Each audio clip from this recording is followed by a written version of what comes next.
clarify. I hear you, and I understand completely what you're saying, Ali, because depending on what you switch on, the perspectives are diametrically opposed.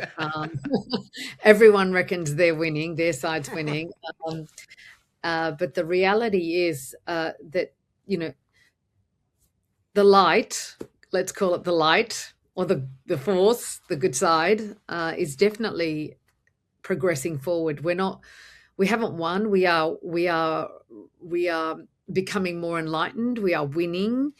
Um, and the most important thing is that we don't take our foot off the pedal, slow down. It's imperative for us to continue. And the work that we've been doing for the last 2.5 years of educating ourselves, educating each other, sharing content. And this is, a shout out to the millions of people around the world, extraordinary young individuals and older individuals who are speaking out on their own platforms and wanting to learn themselves and doing the research themselves and educating all of us. And that's where we are winning 100%. And there's no way that Israel comes back from this. And there's so many Jewish historians, politicians. It's really good to listen to those people who are from that side, but who are not Zionists, who have been aware for a long time what their perspective is on what's happening to their own country. Like Gideon Levi, he's a journalist at Haaretz. Ilan Pape. There's many of them that I like to listen to. Even Professor John Mearsheimer, Jeffrey Sachs, Max Blumenthal. There's so many who are not of the same mindset as the Zionist ideologists. So we are winning because we are becoming enlightened, and you can see how many more people are now interested, even though they weren't interested a year ago or 2 years ago. Millions of more people are now saying, I need to know, I need to understand, are asking different age groups. And that tells you that we are winning. And once you have that confidence, I know, there are people say you don't need the majority of people, you need a critical mass to change the world, to change something. It doesn't need everyone. And that's very true. And we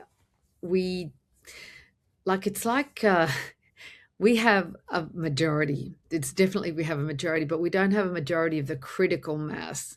And that critical mass is defined by people in power, people in influence, people in those positions of authority that can make a difference.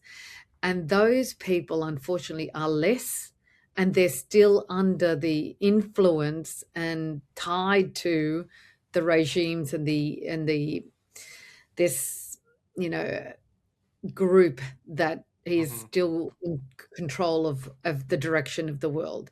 But we are witnessing, as you said, there are countries that are pulling away, people that are willing to step up and speak out. Mark Carney's speech at Davos was outstanding, brilliant.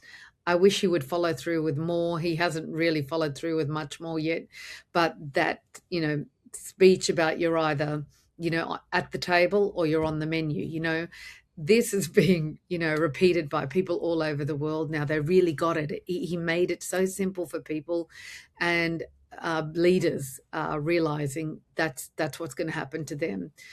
So, Spain has been outstanding, as a nation, leading around the world. So has, the president of Colombia, Lula.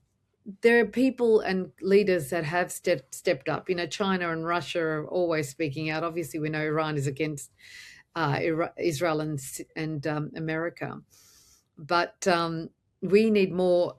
We need more independent nations like Australia, like Britain. They didn't join. They didn't join the battle with Iran against Iran and blocking the Straits of Hormuz. There was a significant group of nations that all said no. No one basically joined. So America, and that's why Donald Trump got very frustrated. And now they're blocking the Strait of Hormuz himself. We'll see how far that goes. But Yeah, I believe at the end of the day, we are winning. The light is winning, but we can't take it easy. Hmm. It's hard to say that also while Lebanon's going through so much destruction at the moment. Yeah, yeah, 100%. It's shocking, actually. I just watched a video, just got sent of a school, a huge school in South Lebanon, Mm. detonated, just completely detonated by the Israelis. Like, what the hell? Like, it's just incorrigible. It's so frustrating that they're eliminating centuries of history, not let alone educational institutions, churches, mosques, whatever, but centuries and centuries of history that are going to be lost to all of humanity, Oof. not just to the Lebanese, to all of humanity forever. I don't know how they pull these bricks back together and try and restore it, but I don't think that they can.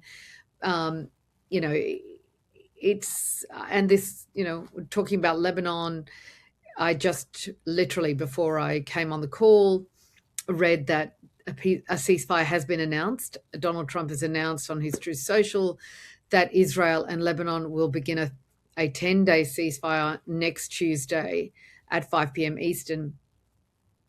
But in the meantime, how much of South Lebanon and Lebanon is going to get destroyed because they're going to go on a frenzy, the Israelis, and bomb the hell out of the country, destroying more villages. Now we've got like up to 100, literally 100 villages in the south of Lebanon that are completely erased. Oof. That's shocking.